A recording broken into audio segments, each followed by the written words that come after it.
Contoh berikutnya adalah pembatasan supply atau produksi.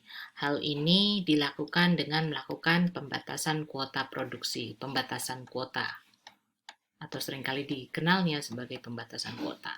Nah, gimana ceritanya? Ini ada dua kebijakan yang akan saya ceritakan di sini. Yang pertama adalah pembatasan kuota. Uh, untuk menaikkan harga, pemerintah melakukan pembatasan kuota, misalnya dengan memberikan peraturan perundangan yang membatasi kuota produksi. Kalau di Indonesia, kalau nggak salah ada pembatasan kuota produksi batu bara. Terus contoh lain misalnya kalau OPEC, ini bukan kebijakan tapi ya kurang lebih seperti itu kebijakannya, tiap-tiap negara diberikan kuota untuk berproduksi agar harga tetap menjadi lebih tinggi. Nah, bagaimana dampak dari pembatasan kuota produksi ini?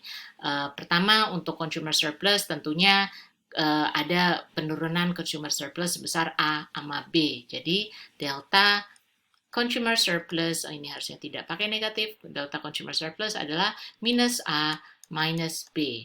Lalu untuk producer surplus, mereka ini yang tadinya milik consumer surplus sekarang producer surplus naik ya menjadi A.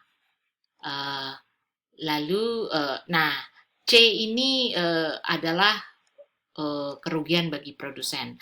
Satu catatan yang saya lupa sampaikan di awal adalah pembatasan kuota produksi ini misalnya dari Q0 ke Q1 menyebabkan kurva penawaran di pasaran menjadi inelastis atau vertikal di Q1 karena tujuan pemerintah memang membatasi kuota hingga Q1 agar harga naik menjadi PS.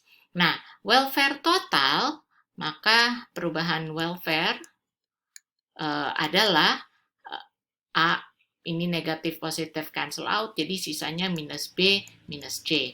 Lagi-lagi dead weight loss yang dihasilkan dari kebijakan ini atau terjadi inefisiensi akibat kebijakan.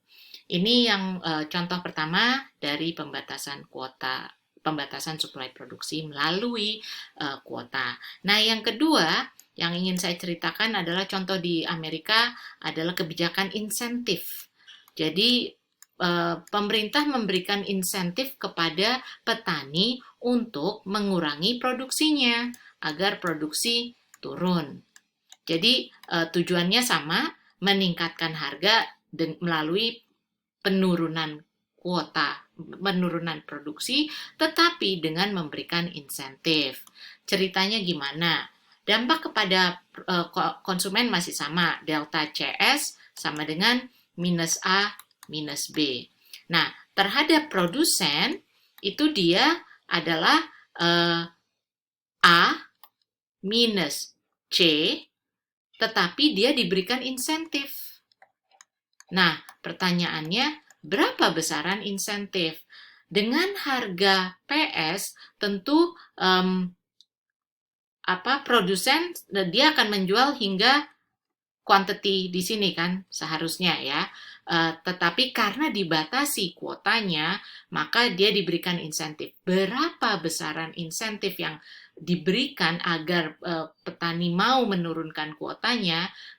Besaran insentif itu adalah sebesar B plus C plus D agar produsen mau menurunkan kuotanya hingga Q1. Nah, jadi secara total producer surplus menjadi A, ini C sama C cancel out, jadi A plus B plus D. Insentif sendiri menjadi biaya.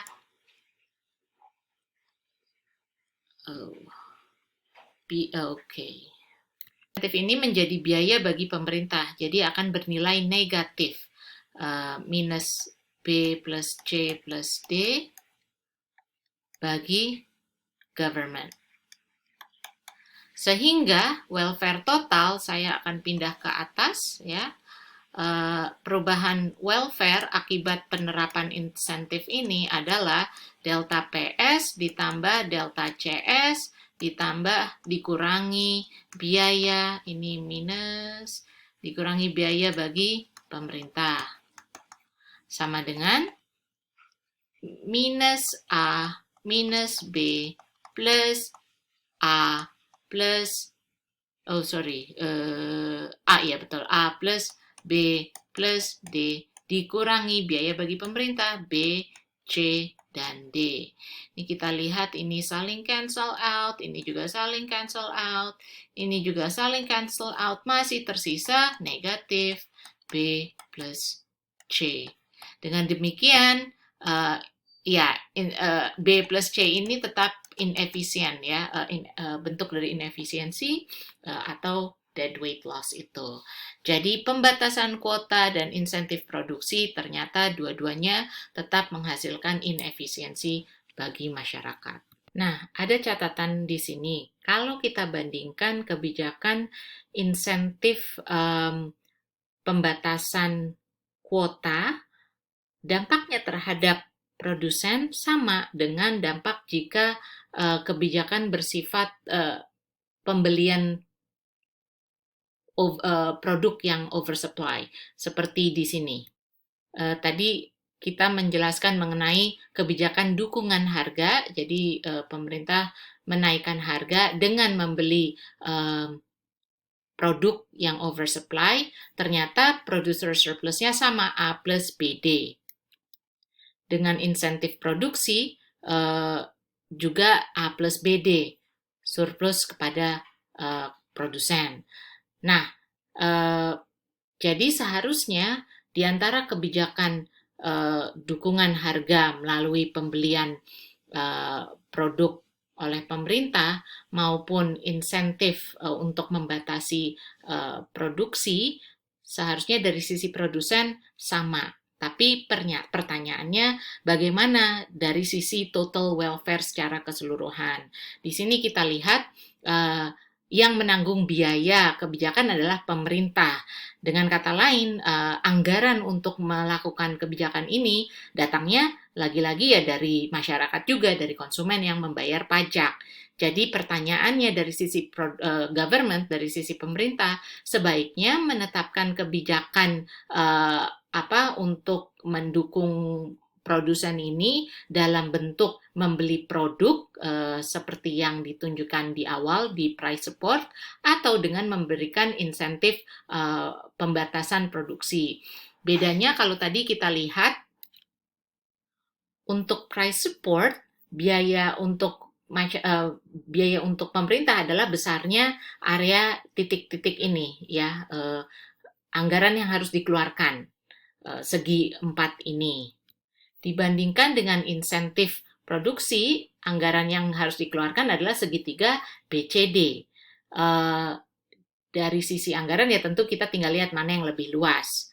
Tapi dari sisi pemerintah atau bukan pemerintah, maksud saya kalau dari sisi masyarakat, kalau kita bandingkan antara pembatasan produksi, price support, dan tadi kita menceritakan mengenai memberikan insentif langsung dalam bentuk uang, jika tujuannya adalah mendukung pendapatan bagi produsen, dari sisi masyarakat akan yang paling kecil kerugiannya adalah memberikan uang secara langsung karena dari sisi dari dua kebijakan pembatasan produksi dengan insentif mengurangi produksi atau dengan membeli output produsen, dua-duanya menghasilkan deadweight loss.